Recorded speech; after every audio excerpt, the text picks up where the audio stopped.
광복절 기념사에 일제에 대한 언급은 하나도 없었습니다. 윤석열 대통령은 할 수 없었을 것이라고 김어준 공장장이 말했는데요. 광복절 기념사에 윤석열 대통령은 일본 제국주의 비판, 일본의 역사 세탁 비판, 독립유공자에 대한 헌사를 왜 할 수 없었는지 조목조목 그 이유를 설명했습니다. 광복절 기념사인데 일본 제국주의 비판하고 역사 세탁에 대해서 비판하고 독립유공자에 대해서 헌사하고 이런 말이 있어야 되는데 최소한 그 말을 하고 통일 얘기를 하던가. 근데 비판을 할 수가 있나요? 그 모든 걸 부인하는 뉴라이트를 본인이 여기저기 다 임명했는데요. 그리고 독립운동가 후손들이 그래서 따로 기념식을 열었는데요. 존경하는 국민 여러분, 오늘은 79주년 광복절입니다. 최근 왜곡된 역사관이 버젓이 활개치며 역사를 허투루 재단하는 인사들이 역사를 다루고 교육하는 자리 정면에 등장하고 있습니다. 준엄하게 경고해야 합니다.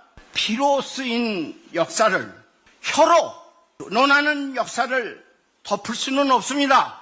망령처럼 되살아나는 친일사관을 뿌리 뽑아야 합니다, 여러분. 안타깝게도 독립운동을 폄훼하고 건국절을 덜먹이는 이들이 보수를 참칭하고 있습니다. 보수의 진정한 출발은 진실된 역사의 굳건히 발딛고 있는 일입니다. 역사는 미래를 만드는 힘입니다. 올바른 인식이, 역사인식이 통합의 기반이 되고 미래의 힘이 되는 대한민국을 함께 만들어 나갑시다. 저 욕은 다 윤석열 대통령에게 하는 겁니다. 그런 친일 사관을 가진 인사들을 임명한 사람이 윤석열 대통령이거든요. 그러니까 일본 극우의 역사 세탁을 비판할 수가 있나요? 제국주의를 비판하고 독립유공자의 헌사를 보낼 수가 있나요? 다른 데 딴 데 모여가지고 다 자신을 비판하고 있는데 그 대신 오로지 북한 얘기를 하는 거예요. 그러면서 통일 독트린이라고 하는데 그 내용을 들어보면 가짜뉴스와 사이비, 이 겸손은 힘들다 이런 방송을 말하는 거예요. 사이비. 예. 비판적인 시민사회 포함해서 그 사람들이 반통일 세력이라는 겁니다. 반통일 세력. 그러면서 검은 세력이라고 해요. 검은 세력. 검은 세력의 거짓 선동으로부터 우리 국민을 지켜내겠습니다. 검은 세력. 광복절이 북한이 남침한 날이 아니잖아요. 40년간 우리를 일제가 우리를 수탈하다가 무너진 날이잖아요. 그 얘기를 해야지. 북한 그리고 남한의 검은 세력 일제 얘기를 하라고. 그 얘기 할 수가 없죠. 예. 왜냐하면 국제연대로 통일을 해야 된다로 이어지거든요.